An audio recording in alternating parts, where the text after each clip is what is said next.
Today we start the topic anticoagulants. So let's start with definition. Anticoagulants are the chemical substance which prevents clotting of blood. Anticoagulants are used in laboratory where plasma is required for testing. Most of the anticoagulants prevent clotting by removing calcium ion which is necessary for clotting process. Every anticoagulant is added in a fixed ratio to the blood. So anticoagulant क्या chemical substance है जो prevent करते हैं clotting of blood. Anticoagulant used in lab where plasma is required for testing. जहाँ हमें plasma चाहिए होता है टेस्टिंग करने के लिए वहाँ हम एंटीकोगुलेंट यूज़ करती हैं. Most of the anticoagulant prevent clotting by removing calcium ion. तो हमें जो एंटीकोगुलेंट्स हैं वो क्या करते हैं, प्रिवेंट करते हैं क्लॉटिंग. तो कैसे करेंगे, वो कैल्शियम आयंस को रिमूव करते हैं which is necessary for clotting process. But जो ये कैल्शियम आयन है ये क्लॉटिंग प्रोसेस के लिए नेसेसरी है, बट जब हमने क्लॉटिंग नहीं चाहिए हमें तो ये प्रिवेंट करते हैं एंटीकोगुलेंट कैल्शियम आयंस को. और एवरी एंटीकोगुलेंट है जो ऐड होता है in a fixed ratio to the blood. The next is types of anticoagulant. Two types of anticoagulant, chemical anticoagulants or natural anticoagulant. Or we can also say natural anticoagulant or biological anticoagulant. Chemical anticoagulants we are prepared in the laboratory, but natural anticoagulants we are obtained from the living organism. So that's why it is called natural anticoagulant. Next is chemical anticoagulants. Chemical anticoagulants are prepared in the laboratory. These are as under EDTA. Full form of EDTA is ethylene diamine tetraacetic acid. Next, citrate. It is of two types, disodium citrate, trisodium citrate. The next is oxalate. The next is CPD. CPD, citrate phosphate dextrose. The next is ACD, acid citrate dextrose. The next is EDTA, ethylene diamine tetraacetic acid. It is a powerful anticoagulant which is used for routine laboratory work. It is made up of sodium and potassium salts. It is prepared by 10 gram of EDTA in 1000 ml of distilled water. 0.4 ml of anticoagulant is required for 2 ml of blood. सो जो EDTA एक powerful anticoagulant है जो हम routinely lab में use करते हैं. ये sodium और पोटाशियम साल्ट से बना होता है.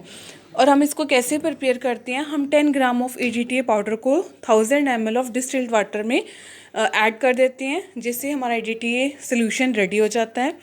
और 0.4 ml ऑफ एंटीकोगुलेंट रिक्वायर होता है 2 ml of blood. 2 ml of blood की क्वांटिटी में हमने सिर्फ 0.4 ml ऑफ दिस एंटीकोगुलेंट को ऐड करना है. The next is mode of action. It acts as a powerful calcium chelating agent and remove the calcium ion which are necessary for blood clotting. तो ये powerful calcium agent है जो remove करता है calcium को, ions को, जो कि नेसेसरी होता है ब्लड की क्लोटिंग के लिए.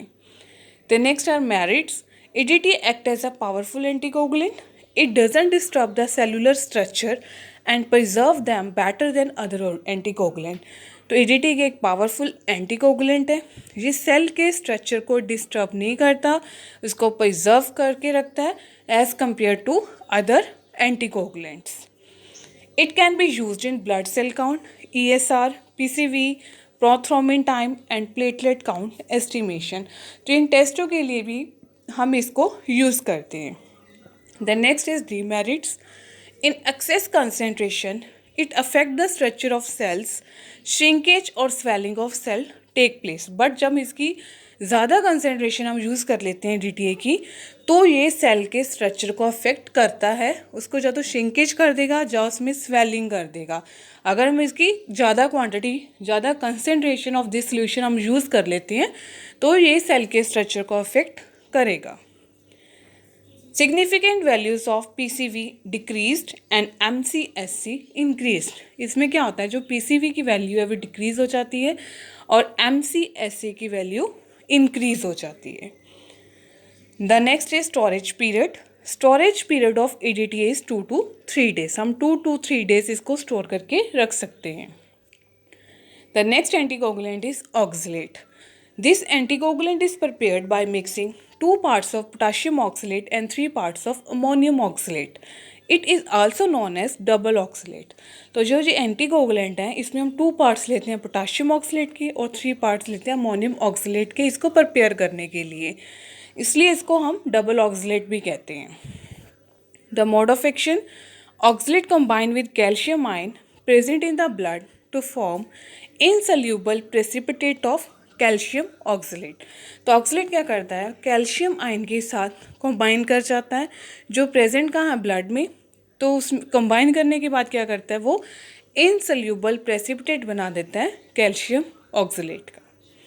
The next is merit, this anticoagulant can be use for biochemistry and hematology test.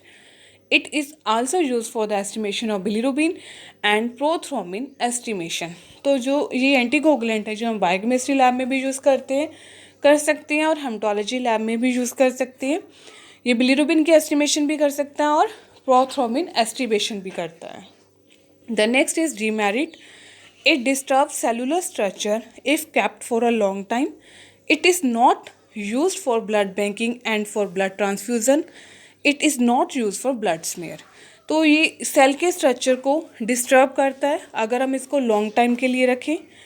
Blood banking के लिए और ब्लड ट्रांसफ्यूज़न के लिए हम इसको यूज़ नहीं कर सकते। ब्लड स्मेयर की प्रिपरेशन के लिए भी हम इस एंटीकोगुलेंट को यूज़ नहीं कर सकते। The next anticoagulant is citrate. This anticoagulant is used in liquid form, ये लिक्विड फॉर्म में यूज़ होता है। It is use in blood bank, ये ब्लड बैंक में यूज़ होता है। The storage period of this anticoagulant is maximum up to 21 days. इसकी जो स्टोरेज पीरियड है वो मैक्सिमम 21 डेज की है। It is of 2 types, disodium citrate and trisodium citrate. Then let's start with trisodium citrate. It is prepared by dissolving 3.8 gram of trisodium citrate in 100 ml of distilled water। तो हम 3.8 ग्राम trisodium citrate को 100 ml distilled water में add करेंगे। Addition to dextrose in trisodium citrate provide nutrition to the red blood cell and helps in storage for a longer period। कहते हैं अगर हम इस सोल्यूशन में डेक्सट्रोज को भी ऐड कर देते हैं तो उससे क्या होगा, रेड ब्लड सेल को न्यूट्रिशन मिलेगा और वो लॉन्गर पीरियड के लिए स्टोर हो जाएंगे। After addition of dextrose, it is also known as acid citrate dextrose और ACD। जब हम इसमें डेक्सट्रोज को ऐड कर देते हैं तो ये क्या बन जाता है, acid citrate dextrose। The next is mode of action, it remove calcium ions from blood। तो ये कैल्शियम आयंस को रिमूव करते हैं ब्लड में से, which are essential for blood coagulation process, जो कि essential हैं ब्लड की कोगुलेशन के लिए। The next is merit, storage period is maximum, इसमें स्टोरेज पीरियड मैक्सिमम है। ब्लड बैंक में यूज़ होता है, it is used in blood bank. It is found in liquid state और लिक्विड स्टेट में हमें मिलता है। The demerit, it is not suitable for cell counting due to dilution. ये सेल काउंटिंग के लिए हम यूज़ नहीं कर सकते due to dilution. The next is disodium citrate. This anticoagulant provide buffering action along with nourishment provided by dextrose। This is used in solution form। Storage period is maximum up to 21 days। तो ये भी solution form में होता है और इसका storage period भी maximum 21 days, up to 21 days का होता है। The next is CPD, citrate phosphate dextrose। In CPD, the citrate is dissolved in phosphate buffer which maintain pH more accurately than ACD solution।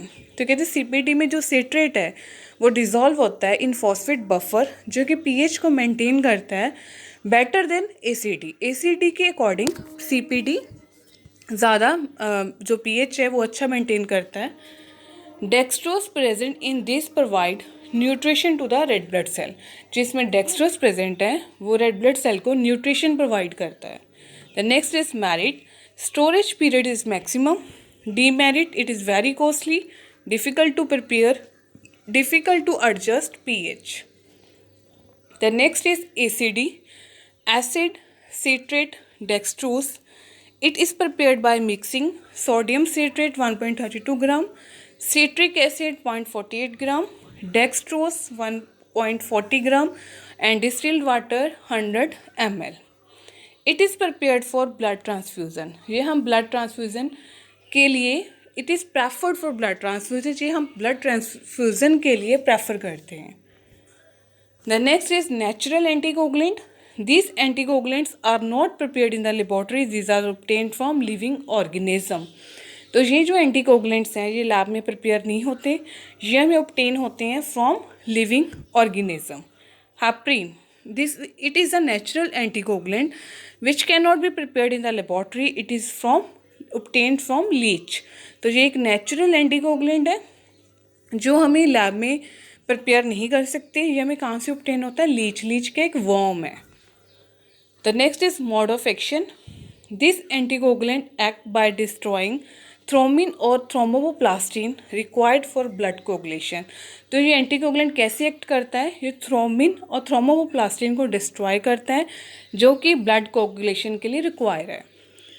The next is merit. It is a good anticoagulant and used for the determination of blood gases, PCV and other hematological test। ये good anticoagulant है, हम blood gases के लिए, PCB की determination के लिए और haematological test के लिए हम इसे यूज़ करते हैं।